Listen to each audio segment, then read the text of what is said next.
অফিসের প্রথম দিনই মেহেরিন একটি অদ্ভুত ঘটনার মুখোমুখি হলো। সে লিফটে উঠতে যাচ্ছিল, ঠিক তখনই এক কর্মচারী তাকে থামিয়ে দিল। এটা প্রেসিডেন্টের ব্যক্তিগত লিফট। কিছুক্ষণের মধ্যেই প্রেসিডেন্ট আরিয়ান সিংহ সেখানে এসে দাঁড়ালো। সে হাসতে হাসতে বলল, ওকে আসতে দাও। আর সবার সামনে সে মেহেরিনের হাত ধরে লিফটে নিয়ে গেল। পুরো অফিস হতভম্ব হয়ে গেল। যখন সুপারভাইজার সোনালি, যে নিজেই প্রেসিডেন্টকে পছন্দ করত, বিষয়টা জানলো, তার ভিতর জ্বালা আর ভয় দুটোই জন্ম নিল। সে এরপর থেকে মেহেরিনকে ছোটখাটো কাজের মধ্যে ফেলে রাখতো। কফি বানানো, ফাইল পৌঁছে যাওয়া, এরও কাজ করা, সবই মেহেরিন চুপচাপ সহ্য করত।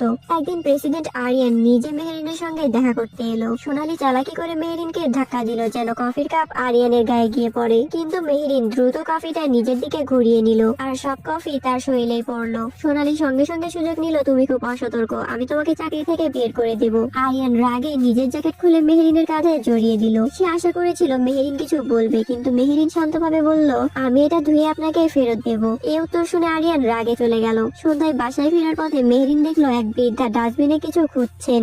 মনে হলো খুবই গরিব। সে তাকে নিজের খাবারের ভাগটা খাওয়ালো এবং পরদিন একটা ছোট উপহার দেওয়ার প্রতিশ্রুতি দিল। পরদিন মেহেরিন সস্তা গাজর কিনে বৃদ্ধা মহিলার বাড়িতে গেল, কিন্তু সেখানে পৌঁছে দেখে এটা এক বিশাল বিলাসবহুল ভিলা। সে এটা দেখেই হতবাক হয়ে গেল। বৃদ্ধা মহিলা দেববালা সিংহ, আরিয়ানের দাদি, একজন কোটিপতি। তিনি মেহেরিনের সরলতায় এত খুশি হলেন যে বললেন, যা চাই তাই নাও। মেহেরিন দামি জিনিস না নিয়ে একটা সাধারণ সোনার আংটি বেছে নিল। সে জানতো না এটা ছিল প্রেসিডেন্টের ভবিষ্যৎ স্ত্রীর প্রতীকী আংটি। দেববালা হাসতে হাসতে বলল, অবশেষে আমার নাতির কাজটি পূর্ণ হলো। পরের দিন অফিসে সোনালি সেই একই রকম একটি আংটি পরে সবাইকে দেখাচ্ছিল। মেহেরিনের খুব চেনা লাগলো আংটিটা। সোনালি বলল, এটা প্রেসিডেন্টের দাদি আমাকে দিয়েছেন, তুমি চাকরি ছেড়ে দাও। মেহেরিন শান্তভাবে নিজের পকেট থেকে ঠিক একই রকম আংটিটা বের করলো। সোনালি ভরকে গেল, ভাবলো মেহেরিন নকল করে বানিয়েছে।